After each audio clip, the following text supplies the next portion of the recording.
Yeah, so going back to the point, we're going to deal with the Quran and Islam as a whole. So read that. Yeah, it's just Babylon Timbuktu, page 93. And it says, it's when Israelites were ruling, it says the king of Songhai, Ghana, was persuaded to convert to Islam by the merchants of the city Goa, who already had become wealthy and economically powerful. What time period was that? This was 1009 AD. Right, that's when the Muslims was in power. That's why I wanted them to read that, because when that's when the Arabs were in power. They were in power from what the 10th century. 300 years. What is it? After Muhammad died, if I'm correct.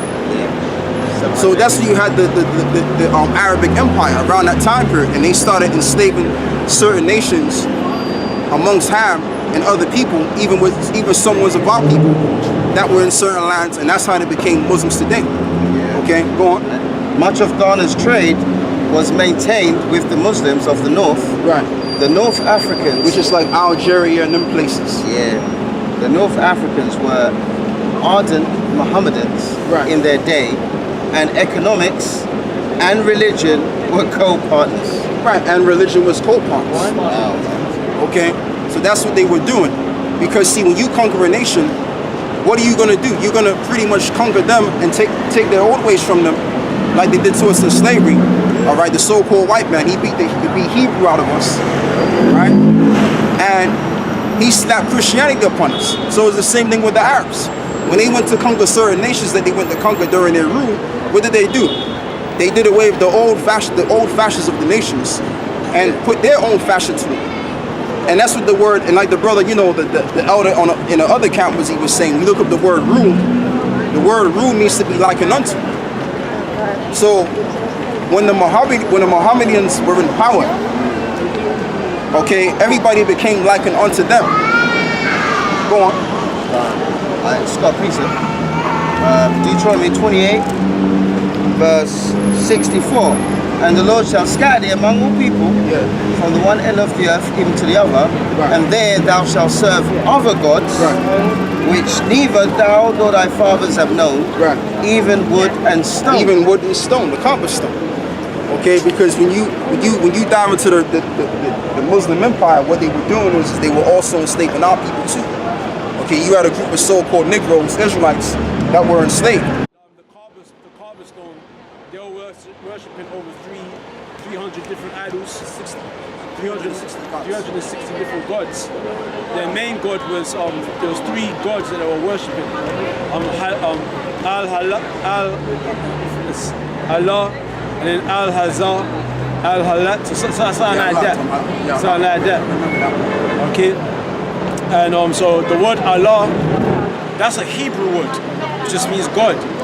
Now the Mohammedans or the Arabs, the Ishmaelites, they're originally a Hebrew people. So they were always saying the word Allah. Even Ishmael said Allah. Abraham said Allah. Going all the way back to the beginning. The word Allah is Hebrew, which just means God. That's all it means, God or power. Alright, that's one of the Most High's many labels. It's Allah. But Allah has a name. That's something that the Hamadinians don't understand, that the Muslims don't understand, is that Allah has a name. Allah, the God himself, has a name. His name is Yahweh. Alright? Now, like I said, when you look at the main idol that he had in the Mecca stone, it was like a statue and it had a crescent moon on it. It had a crescent moon on it. You can look it up. Go Google it, man. What they found out was that Allah, he has like a crescent stone on him, man. So that shows you that that's what Allah, that's just moon worship, man. All that is moon worship. That's why if you look, what's the symbol of Islam? Crescent moon. The same crescent moon that you see on Allah's chest.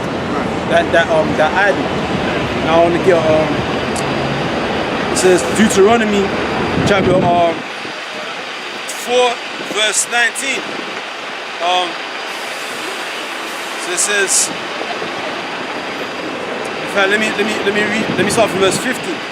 It Take ye therefore good heed unto yourselves, for ye saw no manner of similitude on the day that Yahweh spake unto you in Horeb out of the midst of the fire, lest ye corrupt yourselves and make you a graven image, the similitude of any figure, the likeness of male or female. Alright, because they had different idols inside their stone, males and females, man. Now it's supposed to say that Al-Huzar and Al-Halat, they were meant to be like the female versions of Allah. Allah was like the male version.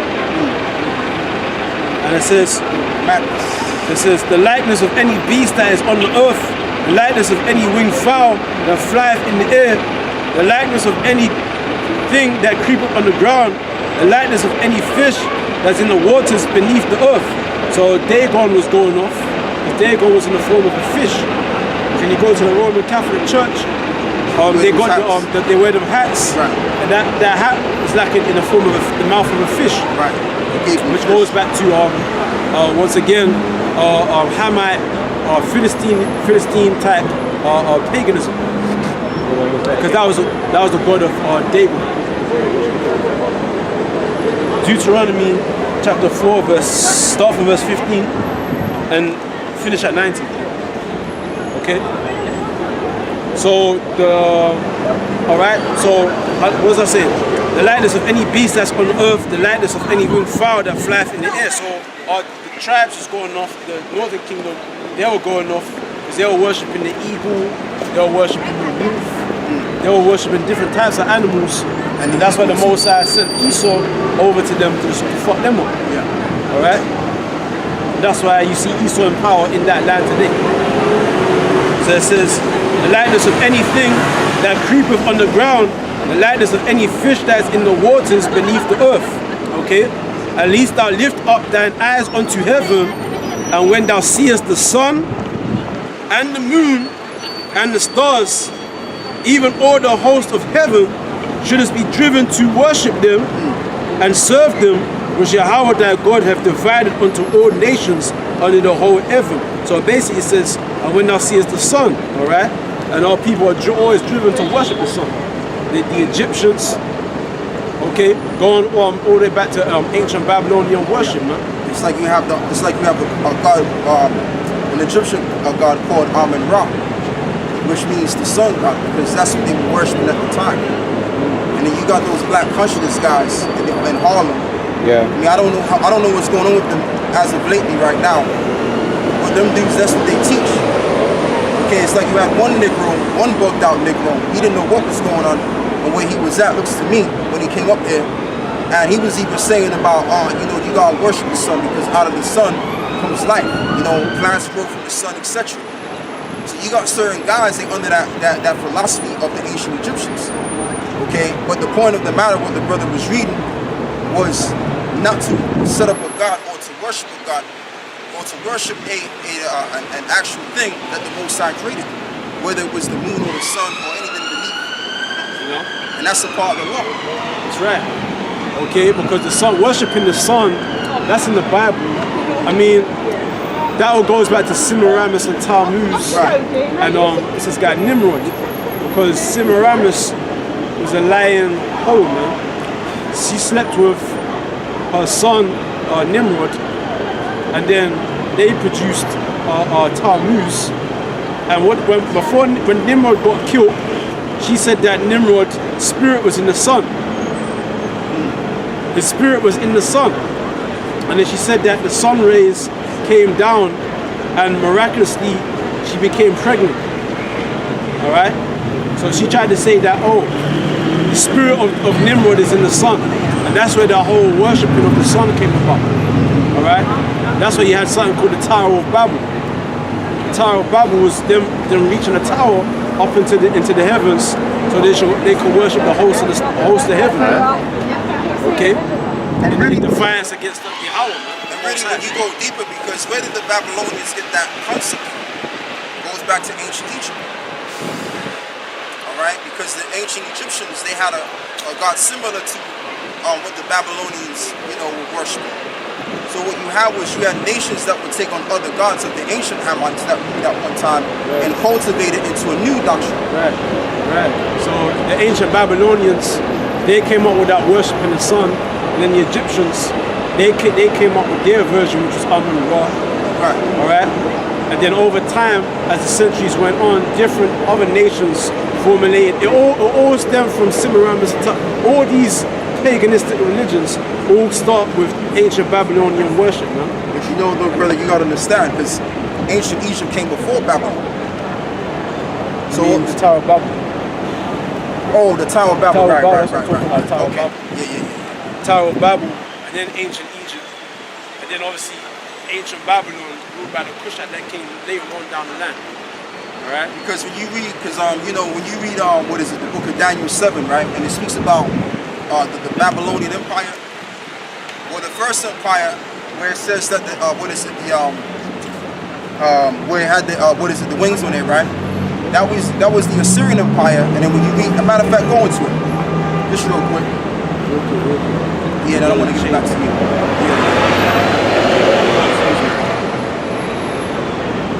Daniel 7, verse 4. The first was like a lion and had eagle's wings. Right, the first was like a lion that had eagle's wings. So we all know and understand that that's talking about the Assyrian Empire that came on the scene. Okay, around, I believe it's the 8th to the 9th century. Okay, BC, go on. I beheld till the wings thereof were plucked. Right, I beheld until the wings were plucked. So now we're talking about the Babylonian Empire. Now, we used to teach back in the day that the Babylonians was talking about the Kushites, but it wasn't. When you read, when you go into the the Apocrypha, and you read about the Babylonians and Nebuchadnezzar, and that whole entire elk and crew, you find out that they were also a group of Assyrians too. Okay, and this is something that the apostles sought out. Because I was reading the Apocrypha, and I was like, what, Nebuchadnezzar the Syrian? So that's referring to the Assyrians. Now the Tower of Babel, that's a whole different situation. That was talking about the actual Kushites. Okay, go on. So dealing with Babylon now, as the brother was going into, they were responsible in what you call Semiramis and Tammuz and the Queen of Heaven worship. You had a group of Assyrians called the Babylonians that were responsible for bringing those gods into the mix. Go on, brother. And it was lifted up from the earth and made to stand upon the feet as a man. Right. And a man's heart was given to it. Which was Nebuchadnezzar. Like I said, when you read your Apocrypha, you find out that Nebuchadnezzar was an Assyrian. Okay, that's all I wanted to bring out. Right. And that's correct.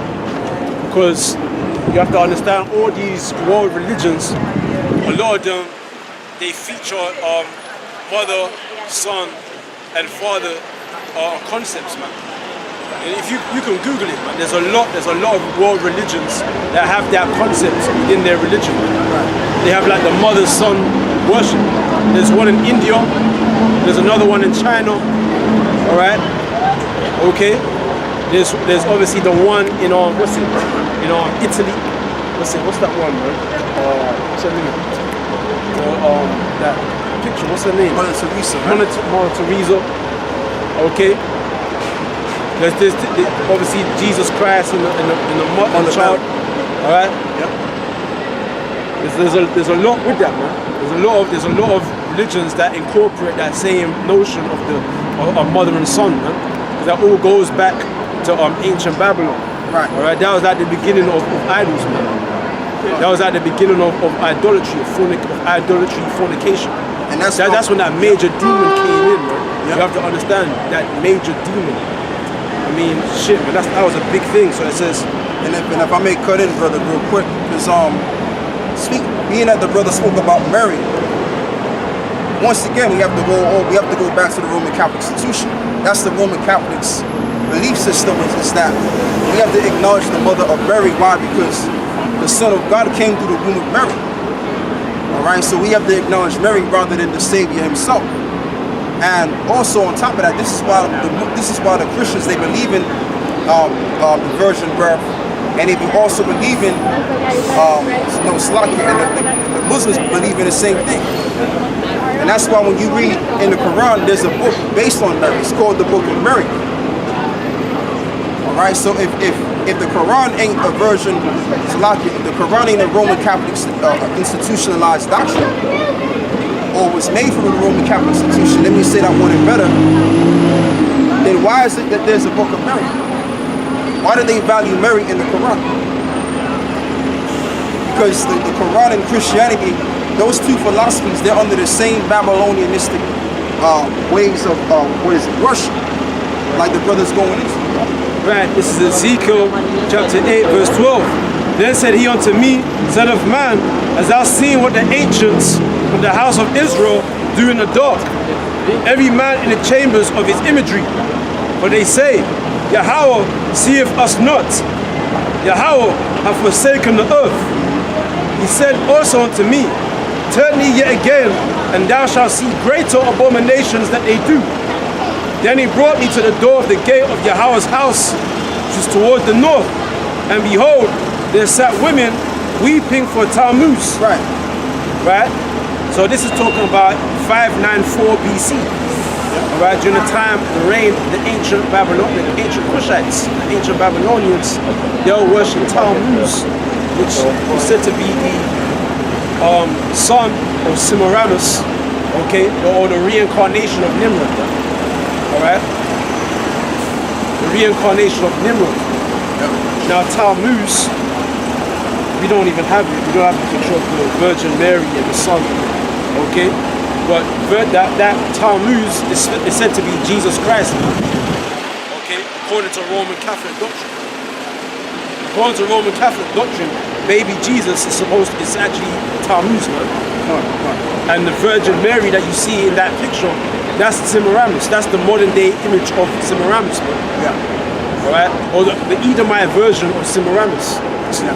Because they change, you see, they change it, but it's the same spirit, Concepts. Yeah. the same spirit. Because when you go deeper, as the brother was explaining, really what the Roman Catholics believe in, they don't believe in who the world called Jesus Christ. What they really believe in, without them even realizing it, is Semiramis and Tammuz. That's what they truly believe in. So they say, Then said he unto me, Hast thou seen this, O son of man? Turn thee yet again, and thou shalt see greater abominations than these. And he brought me into the inner court of Yahweh's house. And behold, at the door of the temple of Yahweh, between the porch and the altar, were about 25 men with their backs toward the temple of Yahweh and their faces toward the east, and they worship the sun toward the east. All right. So I say, then he said unto me, Hast thou seen this, O son of man? Is it a light thing to the house of Judah that they commit the abominations which they commit here? For they have filled the land of violence and have returned to provoke me to anger. And lo, they put the branch to their nose. Right. And therefore, and can I add on to what because that's what so-called Negroes, they would also do that in ancient Egypt. Because this Babylonian Empire that I was, with reference to, quite a couple of minutes ago, this was a time when the Assyrians was in power, but they were calling themselves Babylonians. Okay, so during this time period, they were worshiping Semiramis and Tammuz, which I believe Tammuz is the son, right? Tammuz, yeah, that's the son of Semiramis. But they say the myth is that he's the reincarnation of Nimrod. Right. So, but I'm talking about the actual son. They worship the son. Yeah. That's Nimrod. Basically, Tammuz, same thing. Okay. So this is what I was saying before, because we all understand that ancient Egypt came before this empire here. All right. So what were the Egyptians worshiping? Them tall, dark, lanky Hamites. They were worshiping the same thing, the sun god. That's why they call it the sun god Ra. So that's what I was saying earlier before. The Babylonians took that and redefined recultivated into something else. And then he added, Semiramis into the mix. So what these nations do, like I was saying earlier before, they will take them old philosophies that the nations worship and restructure them altogether. That's right. Because that's where you get the concept of hot cross buns. put across bonds. You see the T on it. That's meant to represent Tammuz, man. And that all goes back to the Roman Catholic Church also. Yeah. Okay? That's a glorification or worshipping or remembrance or memorial of Tammuz. Right. Okay? What else? Okay? Like I said, all